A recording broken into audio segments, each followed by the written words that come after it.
প্রিয় দর্শক, আপনাদেরকে আবারও স্বাগত জানাচ্ছি আমাদের মুক্ত সংলাপ অনুষ্ঠানে। আমরা কথা বলছিলাম রামপাল বিদ্যুৎ কেন্দ্র স্থাপনের যে প্রভাব, সেই প্রভাব নিয়ে। আমরা যে দুজনের বক্তব্য শুনেছি বা আমাদের প্যানেলে যে দুজন রয়েছেন, তারা দুজনই এটির ক্ষতিকর দিক সম্পর্কে বলেছেন এবং খুব জোরালো তাদের অবস্থান। এবং খুব ভালো হতো যদি আজকে এই বিষয়টিকে সমর্থন করেন, এই প্রকল্পটিকে সমর্থন করেন, এরকম কেউ একজন প্যানেলে থাকতেন। আমরা সেটি চেষ্টা করেছি, আমরা সেই অর্থে কাউকে খুঁজে পাইনি। বাট অফকোর্স আমরা বিশ্বাস করি যে এটিকে সমর্থন করেন এরকম লোক যুক্তরাজ্য রয়েছেন। আমরা যেহেতু এটি একটি খুব জনগুরুত্বপূর্ণ বিষয়, ভবিষ্যতে সিরিজ অফ প্রোগ্রাম আমরা এটি নিয়ে করতে চাই এবং সেখানে আমরা তাদের মতকে অ্যাকোমোডেট করবার চেষ্টা করব। তবে আজকের এই অনুষ্ঠানে আমি যতটুকু তাদের বক্তব্য শুনেছি বিভিন্ন গণমাধ্যমে, পত্রিকায় এবং বিভিন্ন সভা সমিতিতে, সেই বিষয়গুলো যারা বিরোধিতা করছেন তাদের সামনে তুলে দেওয়ার চেষ্টা করেছি এবং তারা সেটিকেও খণ্ডন করেছেন। আমি এ পর্যায়ে ডক্টর রুমানা হাশেম, আমরা এই প্রসঙ্গটি শেষ করতে চাচ্ছি। আমাদের আরও একটি প্রসঙ্গ রয়েছে এই সেগমেন্টটি, যেহেতু শেষ সেগমেন্ট। আপনি যদি একটু সংক্ষেপে আপনার কনক্লুডিং রিমার্ক বলেন যে জায়গাটিতে আমরা দাঁড়িয়ে আছি, সেই জায়গা থেকে আমরা প্রথম কথা হচ্ছে যে সরে আসার বাস্তব ভিত্তি কতটুকু বা সরে আসা যায় কিনা, যেটি অর্থমন্ত্রী বলছেন যে সেটি যায় না, আপনি কি মনে করছেন? এই কথাটা খুব হাস্যকর শোনায় যখন আপনি বলেন যে সরে আসা যায় না। ভাই, বিয়ের পরে 37 বছর সম্পর্ক থাকার পরেও দেখি পাবলিক ডিভোর্স করে ফেলে, তাই না? তো সম্পর্ক নিয়ে মানে শেষ করা যায় না একটা সম্পর্ক। হ্যাঁ, সেটা হয়তো উনি চান না। উনি হয়তো ভারতের সঙ্গে যে চুক্তিটি করেছেন সেটার সাথে উনি ডিভোর্সটি চাচ্ছেন না। আমার যদি আপনি যেটা বলছেন যে শেষ কথা যদি বলতে চাই, আপনি যদি এখন পরিবেশবাদী না হিসেবে একজন শুধু পরিবেশবাদী হিসেবে না, সমাজবিজ্ঞানী হিসেবে যদি বলতে চাই যে সমাজকে সুস্থ রাখতে হলে আমরা যা যা করতে পারি, এটা কিন্তু ওই যে বিয়ের যে কথাটা বললাম ওখানেও কিন্তু আপনি দেখবেন যে বলে যে যখন সম্পর্ক এত তিক্ত হয়ে যায় তখন ডিভোর্স করলে নাকি ওটাতে আপনিও সুস্থ থাকবেন, আপনার অপরপক্ষ সুস্থ থাকবে। তো সেটা একটা। আরেকটা হচ্ছে সমাজের জায়গা থেকে আমি বলছি যে শেষ করা যায় না, এখান থেকে সরে আসা যায় না কথাটি একেবারেই একটা মানে কি বলবো, একেবারে একটা সস্তা দরের অপপ্রচার বলে আমি মনে করি। বিশেষ করে যেটি জোবার ভাই অলরেডি বলেছেন যে একজন অর্থমন্ত্রীর কাছ থেকে এ ধরনের তথ্য আমাদের কাছে, এ ধরনের বক্তব্য শুনতে আমাদের খুব কষ্ট হয়। তো আমরা কেন সরে আসা যায় সেটা আমি বলছি যে, এবং কেন সরে আসা দরকার সরকারে, সেটা হচ্ছে যে এই যে 28শে জুলাই যখন আপনার একটা স্মারকলিপি দিতে গেছে, ভাই 200 লোক না হয়ে গেছে। বাংলাদেশ জাতীয় কমিটির এই ধরনের মার্চে যে কত লোক হয় সেটা কিন্তু আমরা খুব ভালো করেই জানি, এবং সেখানে সব মিলে 200 থেকে 500 ম্যাক্সিমাম লোক হবে। 200 লোককে পিটিয়ে পাটিয়ে সামনেরগুলোকে শেষ করে দিল, তারপর সেটাকে পুড়িয়ে ফেলা হলো। এতে কি হলো যে ওই জোবার ভাই বললেন যে গণতন্ত্র, আমি তার চেয়ে বেশি হলাম যেটা বুঝলাম সেটা হচ্ছে যে ভীতিটা সরকারি মানে কি বলে সৃষ্টি করছেন। মানুষ ভয় পেয়ে গেল যে প্রতিবাদ করা যাবে না। তাতে কি হবে আপনার, এই যে আপনি কিছুদিন আগেই, ফুলবাড়ি তো অনেক আগের কথা, আপনি বাঁশখালীতে দেখেছেন মাত্র 500 লোক, আমরা কিছুই জানি না টাই না, হঠাৎ দেখি যে 500 লোক বেরিয়ে এসে লাঠি ছোটা নিয়ে বেরিয়ে এসে মারামারি লাগিয়ে দিল, একটা গোলমাল হয়ে গেল।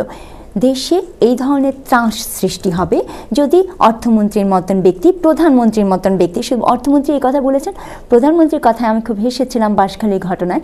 উনি বলেছিলেন একটা বক্তব্যে পরিষ্কার করে মিডিয়ার কাছে বলছে, কয়লা নাকি ছোটোবেলায় নাকি উনি শুনেছেন, ছোটোবেলা থেকে শুনেছেন কয়লা নাকি জল পরিষ্কার করে। কয়লার ভেতরে যদি জলই পরিষ্কার করে, তাহলে উনি আবার বলেছেন যে অক্সফোর্ডেও তো আপনার কয়লা খনি ছিল, কয়লা বিদ্যুৎ প্রকল্প কয়লা ভিত্তিক ছিল। সেই কয়লা ভিত্তিক প্রকল্প কিন্তু ওরা কিন্তু 12 বছর আগে বন্ধ করে দিয়েছে, কারণ এটার ক্ষতিকর দিকগুলো ওরা এখন বুঝতে পারছে। যে ওরা ক্যান্সার, আপনি দেখেন এখানে কি পরিমাণে ক্যান্সারের পেশেন্ট বের হয়। আমাদের সরকার যদি সেইগুলো না চান, আর যদি ওই বাঁশখালীর মতো রক্তারক্তি, ফুলবাড়িতে যেটা হয়েছে, যখন আমি সশরীরে উপস্থিত ছিলাম, 80,000-এর মতন লোক, 80,000 বা তারও বেশি লোক বেরিয়ে এসেছিল। আমি সেটা শুধু দেখার জন্য গিয়েছিলাম, তখন বুঝতে পারিনি সেখানে এরকম রক্তারক্তি হয়ে গেল।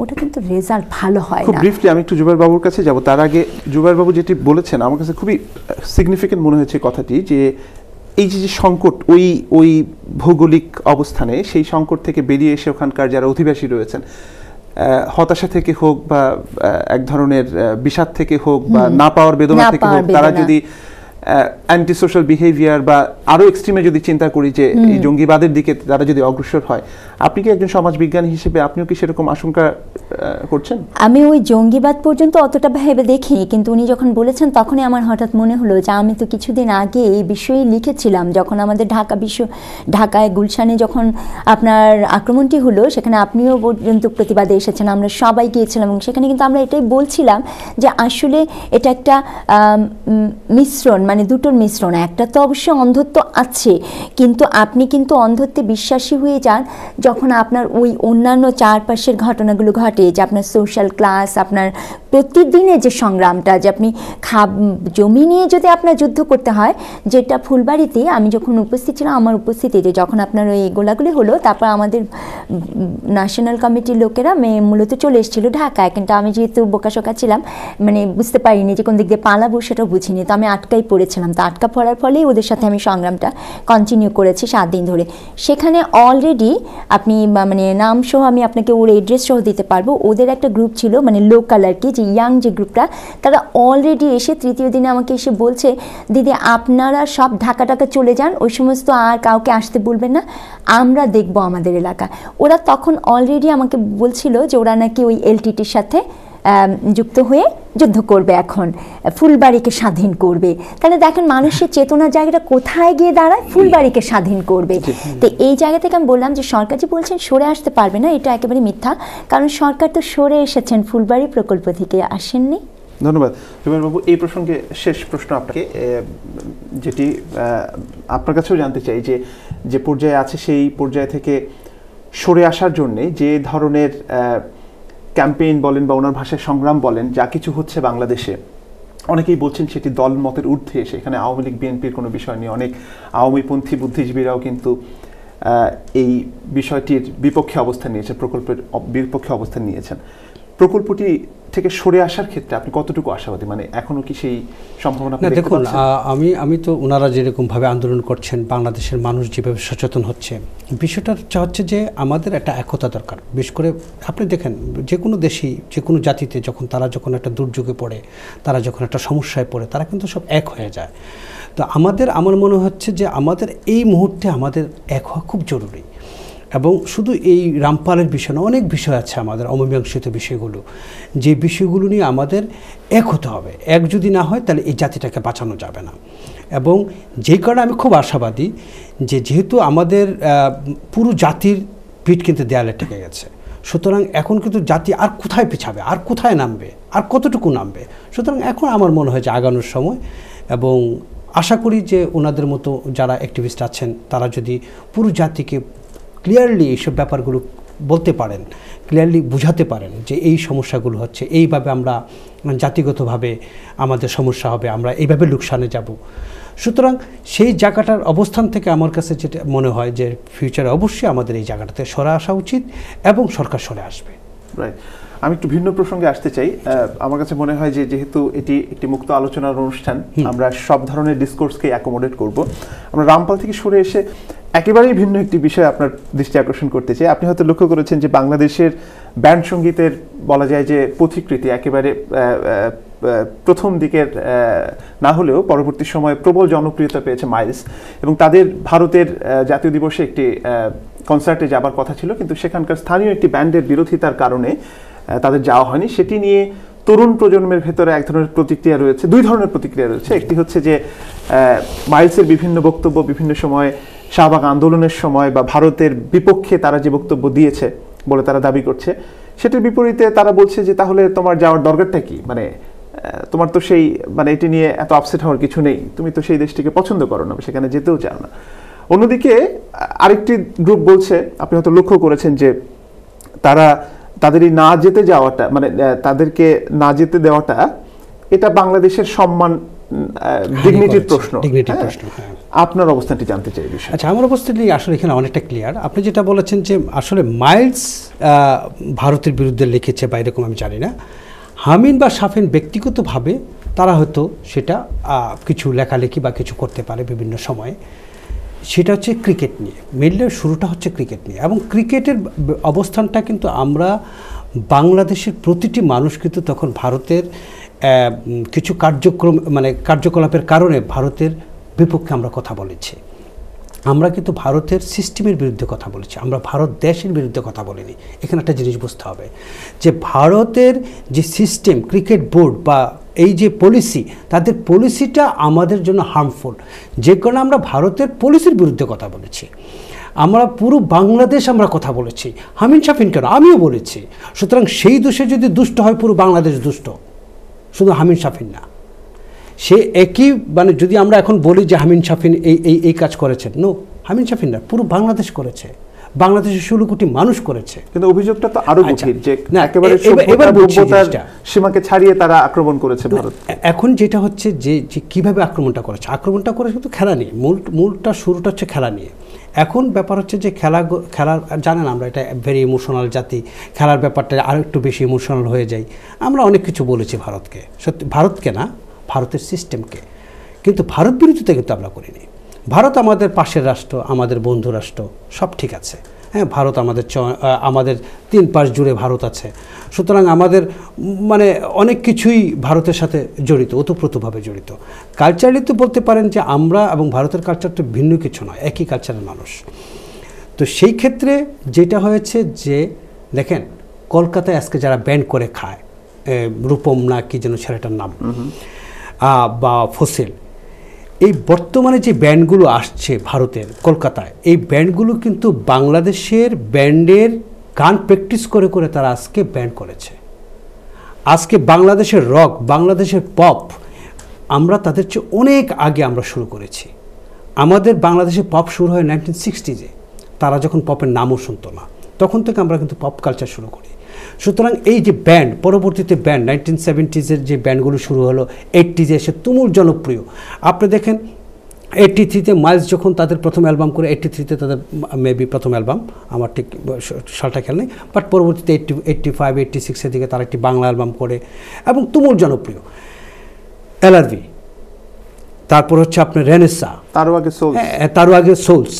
এই যে দেখুন সোলস, এলআরভি, রেনেসা, তারপর আপনার এই জ্যামস, হ্যাঁ, এই প্রত্যেকটা ব্যান্ডের গান গিয়ে কলকাতায় মানুষ ব্যান্ড কালচার শিখেছে।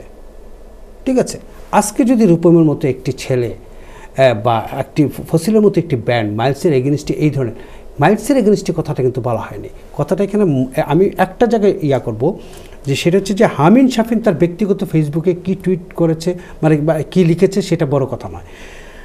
মাইলস লিখেছে কিনা, মাইলস কিন্তু লিখেনি। মাইলস একটি প্রতিষ্ঠান, যেমন বাংলাদেশের, কিন্তু আপনি যদি মাইলসের ইতিহাস দেখেন, সেখানে কি হামিন শাফিনকে মাইলস থেকে আলাদা করার সুযোগ রয়েছে? না, সুযোগ নাই, সেটাও ঠিক আছে, কিন্তু কথাটা না, বিষয়টা কিন্তু মন্তব্যটি কিন্তু শুধু খেলা নিয়ে ছিল না। হামিন শাফিনের যে বক্তব্য, সেগুলো আমি ধারাবাহিকভাবে পড়েছি, তারা কিন্তু ধারাবাহিকভাবে বিভিন্ন ইস্যুতে বলেছে। তার মধ্যে একটা ইস্যুতে বলেছে যে ভারত থেকে কেন আর্টিস্ট বাংলাদেশে পারফর্ম করতে আসবে বাংলাদেশের কোনো ওকেশনে। দেখুন, এই জায়গাটিতে কিন্তু তারা দোষী নিবন্ধন করেছে, এই জায়গাটাতে করেছে তো, এবং আমি তো মনে করি এটা একদম সঠিক কথাটা বলেছে। কেন বলেছে দেখেন, আজকে বাংলাদেশে ভারতের প্রত্যেকটা চ্যানেল চলে, স্টার প্লাস থেকে আরম্ভ করে স্টার জলসা, আমি বলছি কথাটা, প্রত্যেকটা চ্যানেল চলে। অথচ আপনি কি জানেন, ভারতে বাংলাদেশের চ্যানেল চলা এক ধরনের ব্যান্ড অলিখিতভাবে নিষিদ্ধ, কোথাও দেখা যায় না বাংলাদেশের চ্যানেল ভারতে। এটি নিয়ে বিতর্ক আছে, ব্যান্ড ঠিক না, ব্যান্ড না, অলিখিতভাবে নিষিদ্ধ। তাদের এটা বলে দেওয়া আছে, তোমাদের দেখানোর দরকার নেই। আচ্ছা, নাম্বার 2 হচ্ছে দেখেন, ভারতের প্রতি বছরে প্রচুর পরিমাণ বাংলাদেশে আর্টিস্ট এসে বাংলাদেশে প্রোগ্রাম করছে। সেই হিসাবে সেটা কিন্তু ওই যে বাংলাদেশের ওই যে আপনার ভারতের সাথে যে আমাদের বাণিজ্যের যে ঘাটতি, এই বাণিজ্যের ঘাটতির মতোই আমাদের শিল্পও ঘাটতি আছে। যে আমি শুধু একতরফাভাবে ভারত থেকে শিল্পী এনে গান গাওয়াবো, আমার একটি শিল্পীও তারা ডাকবে না, এটা তো হতে পারে না। সুতরাং আমার মনে হয় এটা ভাইস ভার্সা। ভাই, আপনি দিবেন, আমিও দেব। ধন্যবাদ। আমি একই বিষয়ে আপনার পর্যবেক্ষণ জানতে চাই। হ্যাঁ, সুন্দরবন থেকে এখন মাইলসের সংস্কৃতি, এটা খুব আর কি ইন্টারেস্টিং।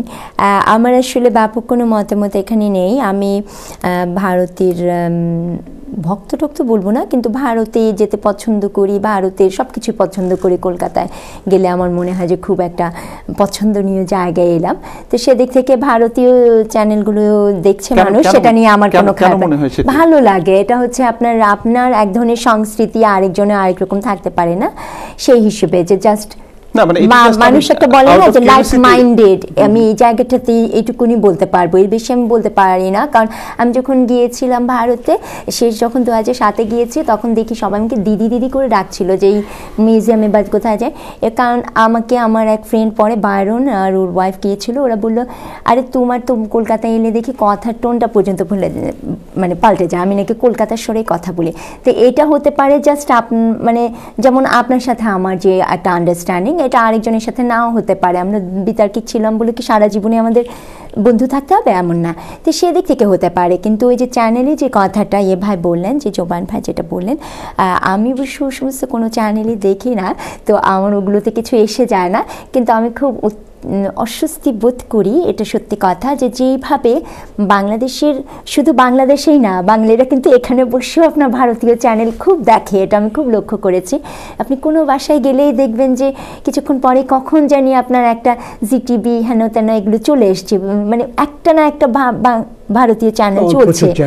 হ্যাঁ, তো এটা খুব মনে হয় কি নেই, যেমন ভারতীয় আগ্রাসনের মতো। এটাতে আমার আপত্তি আছে, তা আমি বলছি না, কিন্তু যে কথাটা জোবাই ভাই বলছেন, বিষয়টা কি দাঁড়াচ্ছে যে বাংলাদেশের কনটেক্সটে আপনি হয়তো সরকারকে দোষারোপ করতে পারেন যে সরকারের পৃষ্ঠপোষকতায় ভারতের সংস্কৃতির বিকাশ হচ্ছে, কিন্তু আপনার মনোজগতে যে ভারত ঢুকে বসে আছে, এখানকার টেলিভিশন চ্যানেলগুলোতে হিন্দি চ্যানেল বা ভারতীয় চ্যানেল, বা আপনি ইলফোর্ডে যান, হিন্দি সিনেমা মুক্তি পাচ্ছে, সেখানে লাইন ধরে বসে আছেন, অথচ এখানে রেইনবো ফিল্ম ফেস্টিভ্যাল করে আপনিও সেটার সঙ্গে আছেন, আমরা তো আজকে যে আমরা কথা বলছি, দেখুন আমরা কিন্তু বাংলাদেশের জন্যই কিন্তু কথাগুলো বলছি, আমরা কিন্তু আসলে যুক্তরাজ্যে বসে আছি। হ্যাঁ, যুক্তরাজ্যে যেটা বললাম যে আমি মাত্র একটা বিশাল প্রতিবাদ সভা থেকে এলাম, আপনার এজিএম থেকে এলাম, কিন্তু আমরা কিন্তু ফয়েল বেদান্তা নিয়ে কথা বলছি না। এটা ইন্টারন্যাশনাল প্রোটেস্ট হয়েছে, কারণ 7টা দেশে মাল্টিন্যাশনাল কর্পোরেশন ক্ষতি করে যাচ্ছে, কিন্তু সেটা না বলে আমরা কিন্তু সুন্দরবন নিয়ে আলোচনা করছি। কেন করছি? কারণ আমাদের ওইখানে আমাদের রুট রয়েছে, আমাদের সত্যিকারের গাছের শিকড়টা রয়েছে।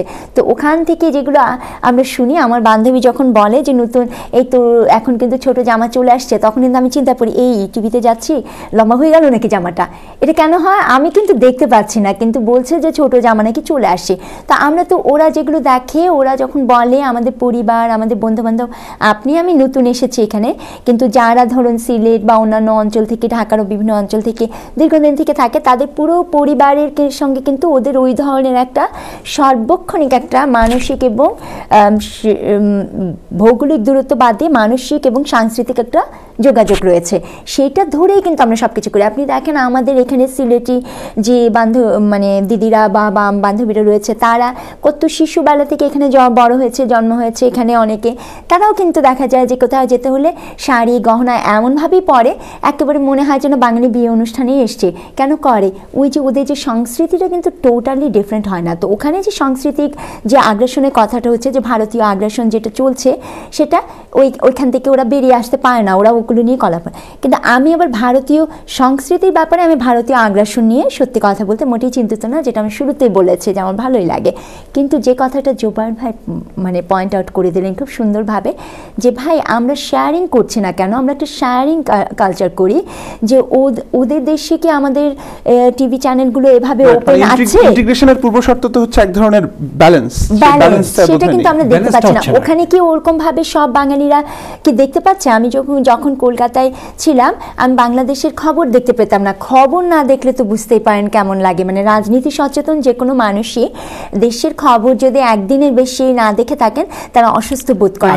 লিটারালি আমি প্রতিবন্ধী বোধ করেছি ওই 10টা দিন ভারতে। জি, আমি একটা ছোট্ট একটা কথা বলতে চাই। দেখেন আজকে এই বিষয়টা, যেটা মাইলসের যে ব্যাপারটা নিয়ে, দেখুন এই যে কিছুদিন আগে পর্যন্ত যে আপনার মিরাক্কেলের যে মীর, সেও কিন্তু তার একটি টিভি অনুষ্ঠানেই সরাসরি আমাদের প্রধানমন্ত্রীকে বলেছেন, মুখ্যমন্ত্রী, বাংলাদেশের মুখ্যমন্ত্রী বলেছেন, এবং বলে কিন্তু সেটার জন্য সে কিন্তু ক্ষমাও চাননি কোনো। এবং সেটা বলে নিল যে এটা আমার ভুল হয়েছিল, সেটা পরে একটা স্টেটমেন্ট হিসেবে অনেক পরে সেটা, কিন্তু তার ভিতরে কিন্তু ওনাকে আমরা বাংলাদেশে এনেছি, যথাযথ সম্মান দিয়েছি, বাংলাদেশে প্রোগ্রাম করেছি, বাংলাদেশের মিষ্টি থেকে আরম্ভ করে রসমালাই থেকে আরম্ভ করে সব কিছু খাইয়েছি। সো আমরা অতিথিপরায়ণ মানুষ, আমরা চাই যে আমাদের যারা ঘরে মেহমান আসবেন তাদেরকে আমরা সম্মান দিতে জানি, এটা হচ্ছে আমাদের কালচার।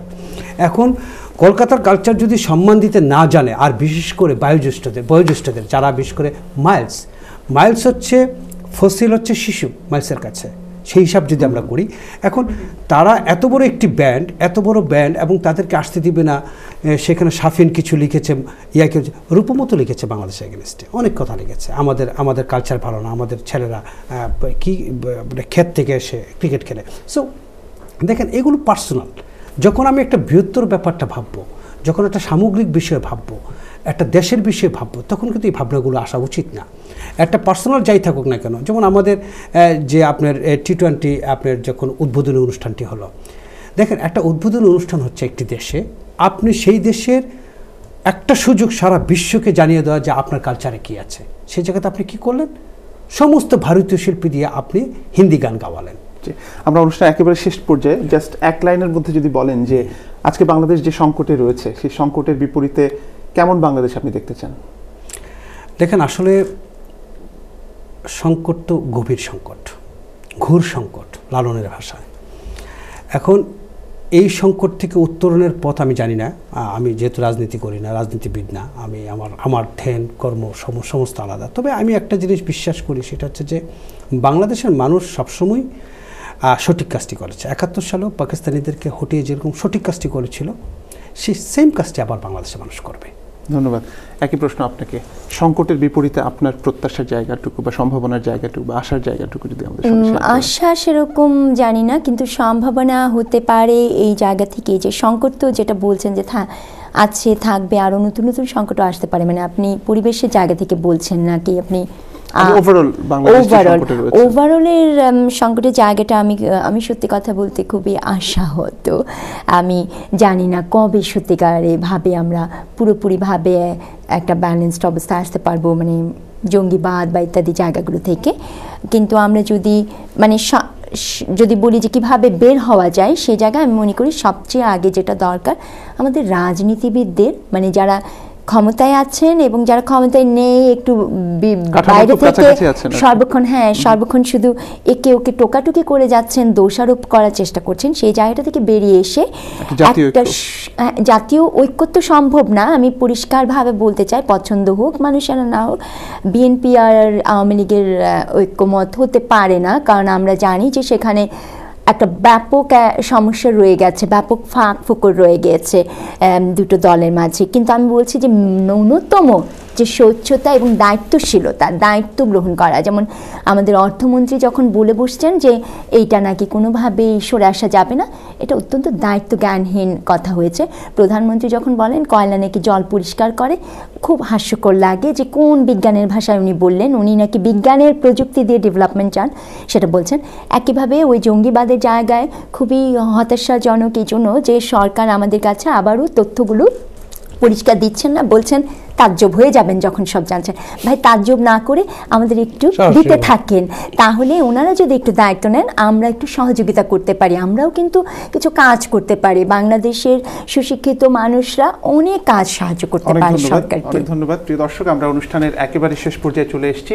যারা এতক্ষণ আমাদের এই অনুষ্ঠান দেখলেন তাদের সবাইকে ধন্যবাদ জানিয়ে আজকের মতো এখানে বিদায় নিচ্ছি। যে যেখানে আছেন ভালো থাকুন, সুস্থ থাকুন, শুভরাত্রি।